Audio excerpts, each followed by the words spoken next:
RG Kar medical college और अस्पताल में हुए रेप और हत्या केस के मामले में सीबीआई ने पूर्व प्रिंसिपल संदीप घोष से बहुत कड़ी पूछताछ की और ऐसा सच निकल कर आया सामने कि सबके उड़ गए होश।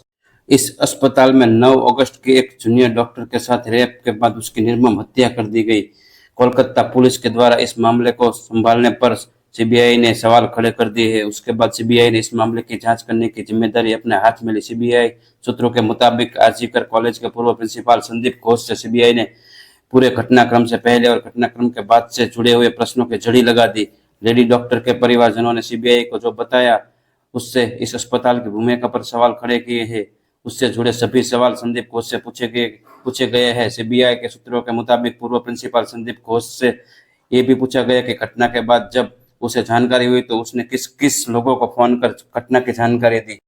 आरजीकर अस्पताल के अंदर ट्रेनी डॉक्टर के रेप मर्डर केस के सबूत मिटाने की पूरी साजिश हो चुकी है, क्योंकि वीडियो में साफ सुना जा सकता है कि हमलावरों का असली टारगेट वो सेमिनार हॉल था जहां ट्रेनी डॉक्टर का रेप मर्डर हुआ था। और अब तो कोलकाता हाईकोर्ट ने माना है कि अस्पताल में तोड़फोड़ पूर्व नियोजित थी और उसका एक नहीं कई सबूत है।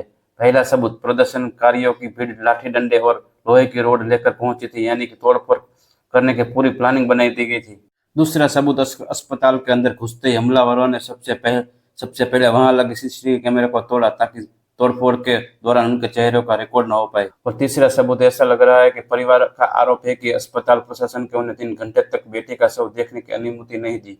कमाल की बात यह है कि आरजी के अस्पताल के प्रिंसिपल संदीप घोष घटना के तुरंत बाद प्रिंसिपल पद से इस्तीफा दे देते हैं और 4 घंटे तक भीतर ही उन्हें नेशनल मेडिकल कॉलेज का प्रिंसिपल बना दिया गया है। ये बात को कलकत्ता हाईकोर्ट के जज के गले कभी नहीं उतरेगी। कलकत्ता हाईकोर्ट द्वारा सीबीआई का जांच आदेश देने का एक बड़ा आधार प्रिंसिपल संदीप घोष की संदिग्ध भूमिका है।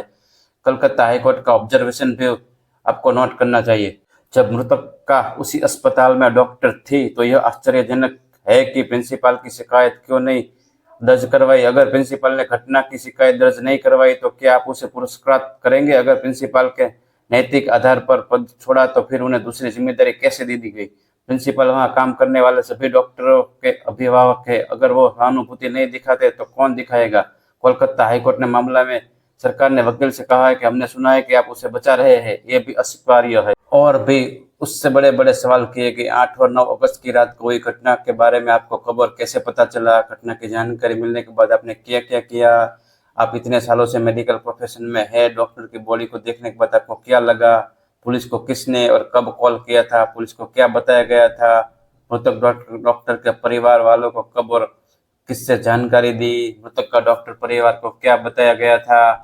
आपको इसके अलावा कई सारे सवाल का जवाब संदीप घोष से कई सवाल पूछे जिनके संदीप घोष से पास कोई जवाब नहीं थे और यही बात पूर्व प्रिंसिपल संदीप घोष के खिलाफ जाती है। लेकिन आपको जानकर हैरानी होगी कि खुद नैतिकता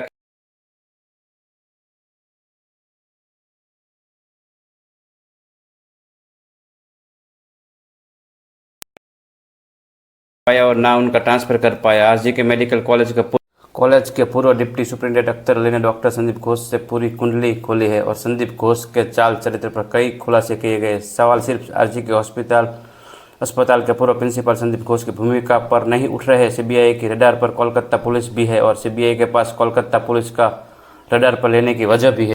ऐसी कड़ी पूछताछ में रोज नए नए खुलासे हो रहे हैं और नया खुलासा एक ही सवाल को जन्म दे रहा है कि क्या ट्रेनी डॉक्टर के रेप मर्डर के असली गुनहगार को बचाने की कोशिश की जा रही है? सवालों से कई सच का सामना पता चल जाएगा और कुछ ही घंटों में सब कुछ सच सामने आने वाला है। तो दोस्तों, इस वीडियो को कैसा लगा आपको? अगर अच्छा लगा तो वीडियो को लाइक करना, शेयर करना और सब्सक्राइब जरूर कर देना। थैंक यू, धन्यवाद दोस्तों।